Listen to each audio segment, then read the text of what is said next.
All right, what's going on? What's up with it, man? What's up? So I'm starting my new podcast, or getting interviews with people on how to become the best version of yourself. Okay. So let's start off with your name, where you're from, and your age. Okay, my name is James Allen, but they call me Spody. Born and raised in Las Vegas, Nevada, specifically the north side of Las Vegas, so Northtown. And I'm 52 years old, so I've been here my entire life, with the exception of the time that I went away for college in Alabama. What is best before making a big decision? Well, you know what? Sometimes, man, the way I feel, I do agree with spontaneity. Okay. But of course, planning always makes it a little bit better. You want to know what you're going to do, get your ducks in a row, and make sure that it's going to be prepared rather than just go out there improv. So sometimes, for the most part, you have to always plan it out. So I do a lot of events. We hosted a back-to-school event here for our grand opening in August of last year.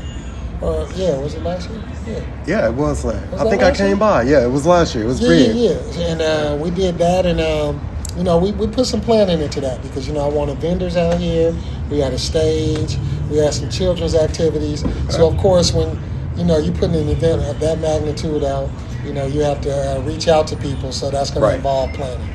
But I'm into spontaneity as well because just today actually, yesterday, I decided, my heart touched me, and the empathy hit me, and I felt there was a need for me to do something for the people that's being impacted by the SNAP restrictions and the government shutdown. So I did free haircuts all day, well, from 1 to 5, for anybody impacted by that situation. And that was just something that I decided on yesterday. Wow. And it was successful. That's good. So it was real cool. We actually got an interview from a TV station, and that was unexpected because, I just posted it on social media and they saw it. So it was cool. So sometimes spontaneity is real good. Okay. Yeah. That's good to know. We'll go with it. All right. Next one. How to become the best version of yourself. I don't want to say I talk to millionaires, but I talk to some successful people. Okay. That have showed me that they know how to make money. And one thing that I was always told is that if you have a full-time job or a job that you work that you don't own, then you should always try and give yourself either more time than you would give them, if not the same. So a lot of people always ask me, how are you in one place, so many places, but you're only one you. And that's only because I do everything I can to make sure that I pour into myself the same way that I would pour into a job. So I give a job 100% when I'm there, but I give myself 120% every day. So that's how I build myself to be a better version of me every day. I think that's fair. Yeah. Right. Let me see here. What does entrepreneurship look like from my point of view? Well, being an entrepreneur, I got very blessed to get this barbershop, so I send a lot of love to the fairs, and also shout out to my partners, Angie Wilburton and Alonda Allen. We jumped into this endeavor, and it's been proven to be successful. But one thing that I've noticed, I've been a barber for going on 9 years. I've been an owner of a barbershop for a little over a year. But the time that I was occupying just a booth, I noticed all of the stuff that I liked, to be, the way that I like to be treated as a booth. Even though I'm an independent contractor to a barbershop, the barber owner, just special treatment, was important to me. And I try and give that to my barbers and more because, first of all, it expresses my appreciation for them holding me down because, I do have a full-time job outside of this. And, they hold me down when I'm not here.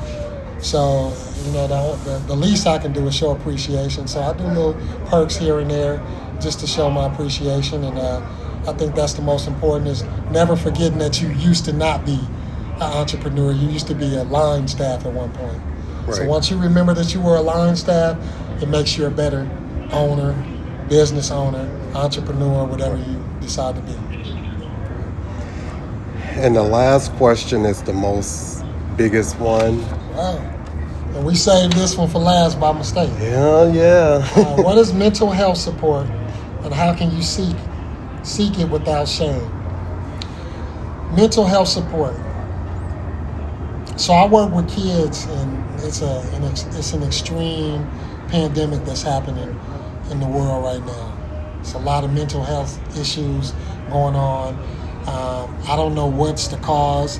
I'm gonna give you my theory. I think, based from a kid standpoint, having a lot of youth that have mental health issues that grow into adults, I think it all starts from a lot of parents that rush to put their kids on medication.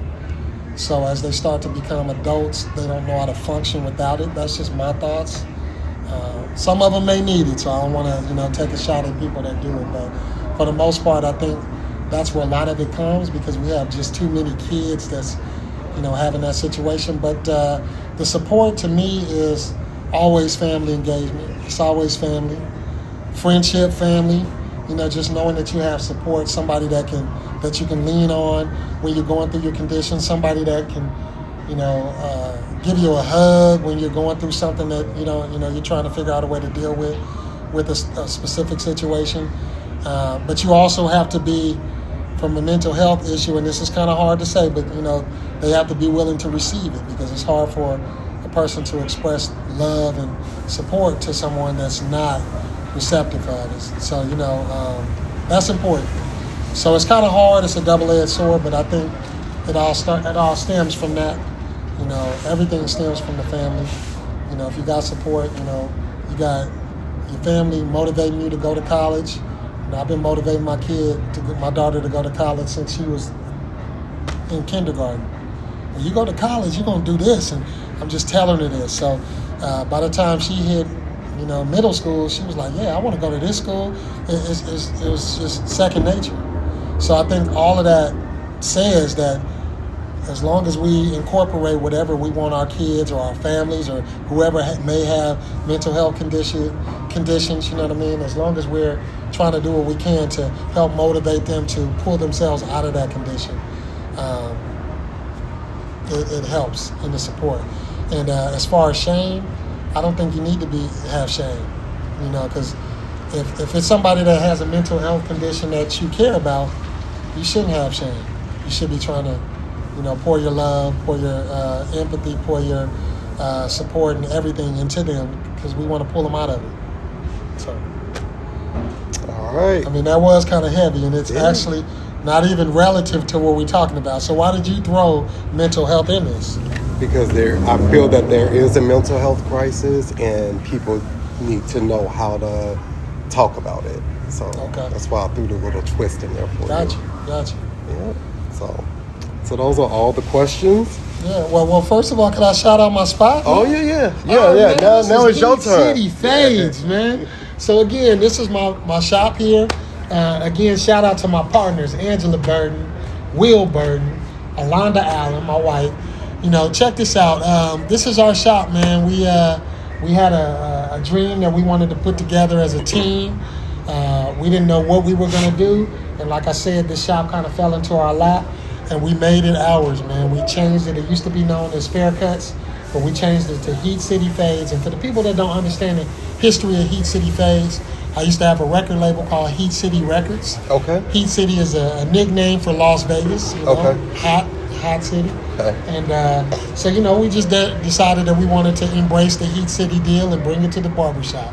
So it makes it even more important because, it's something that I started from ground up, and that's exactly what we did as a team with the shop. We have 11 chairs right now, so we're looking for barbers. If you want to find a nice, relaxing spot to come in here and get your money, come and holler at us. We'll make it happen. You can look at our website, heatcityfades.com. We're on Instagram, TikTok, Heat City Fades, Facebook, whatever. And that's how you can find us. And of course, the address is 270 South Decatur, and that's 89107, right here by the Health District, behind Red Lobster, right here on Meadows Lane in Decatur. And again, man, it was just a dream that we made come true, and we here functioning, man. Like I said, we have 11 chairs, but it's only 9 that's occupied. And we comfortable with the people we got. We ain't just taking anybody. So until we get the people that's going to be able to gel with what we do, we'll stay 9 until we can get the other 2. It doesn't matter. And appreciate the opportunity. What hours are you open? 7 days? We're open 7 days. We're open on holidays. We'll be here on Thanksgiving. We'll be here on Black Friday. We'll be here on Christmas Day. But call before coming because it's going to be various hours. But we here every day, man. And we open from Monday through Friday, 9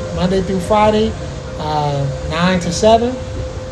And Saturdays and Sundays 10 to 7. Sundays 10 to 4. So come and check us out. Again, we on Booksy website. Check us out, man. We got all of the pictures on there. We got reviews everywhere, man. So the group reviews. We're not quite 5 point, but we 4.999999. So come check us out, man. E City Fags. All right.